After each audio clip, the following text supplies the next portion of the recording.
Assalamualaikum warahmatullahi wabarakatuh. Perkenalkan, nama saya Okta Mutiara dengan NPM 2573324 dari kelas A dengan mata kuliah Satuan Proses Industri.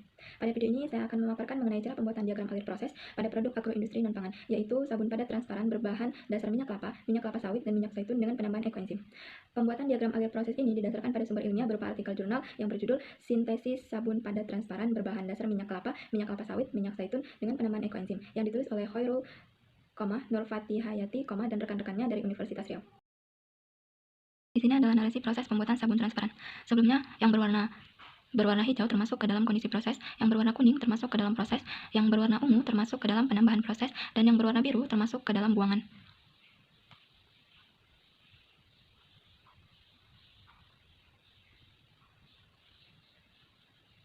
Cara menyusun diagram alir dari narasi. Untuk menyusun diagram alir proses, langkah pertama adalah mengidentifikasi setiap tahapan proses yang terdapat pada narasi. Kemudian, tahap tersebut disusun secara berurutan, mulai dari bahan baku, proses pengolahan, penambahan bahan, kondisi proses, hingga produk akhir. Dalam diagram alir, yang pertama, lingkaran digunakan untuk menunjukkan bahan baku awal dan produk akhir. Yang kedua, kotak digunakan untuk menunjukkan proses. Yang ketiga, panah menunjukkan aliran proses. Yang keempat, bahan tambahan biasanya ditambahkan dari sisi kiri. Yang kelima, sedangkan buangan proses ditunjukkan dari sisi kanan.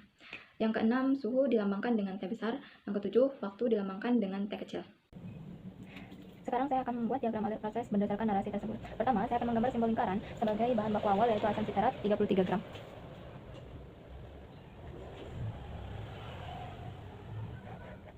Selanjutnya, pertama saya akan menggambar kotak proses pertama, yaitu proses pelelahan asam sitrat pada suhu 70 derajat Celcius menggunakan hot plate dan beker gelas.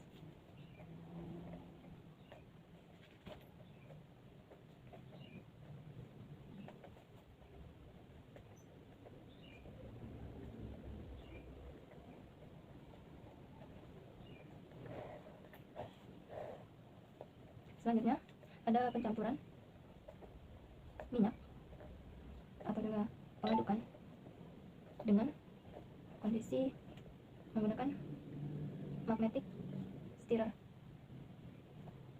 dengan suhu 70 derajat Celcius.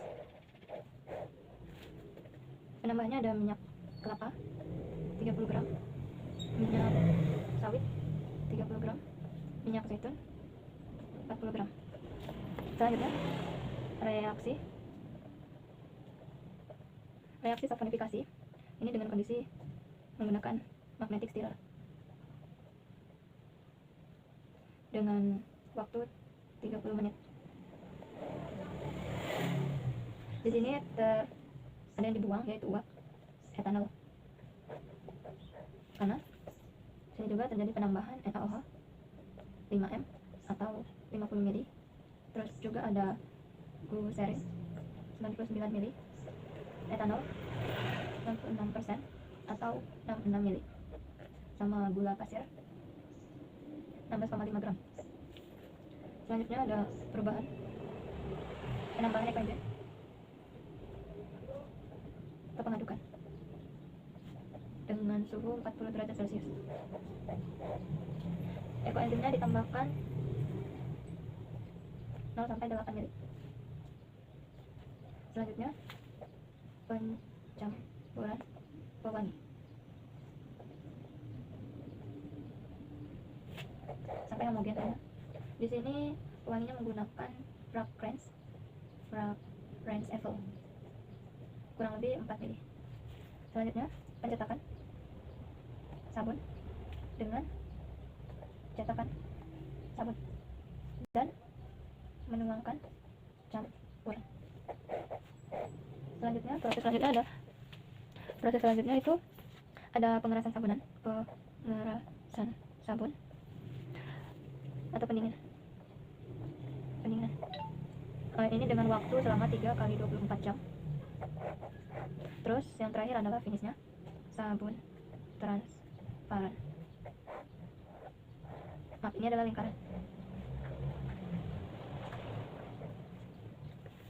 Penjelasan singkat setiap proses yang ada pada diagram alir. Setiap proses dalam diagram memiliki fungsi tertentu. Yang pertama, melelehkan asam stearat bertujuan untuk mencairkan bahan sehingga mudah dicampur dengan bahan lainnya. Yang kedua, mencampurkan minyak dilakukan untuk menghasilkan campuran bahan dasar sabun yang homogen. Yang ketiga, reaksi saponifikasi merupakan tahap utama untuk pembentukan sabun melalui reaksi antara minyak dan basa. Yang ketiga, penambahan ekoenzim bertujuan untuk meningkatkan kualitas dan karakteristik sabun. Yang kelima, penambahan pewangi memberikan aroma pada sabun. Yang terakhir, sedangkan proses pencetakan dan pengerasan bertujuan untuk membentuk sabun padat hingga siap digunakan.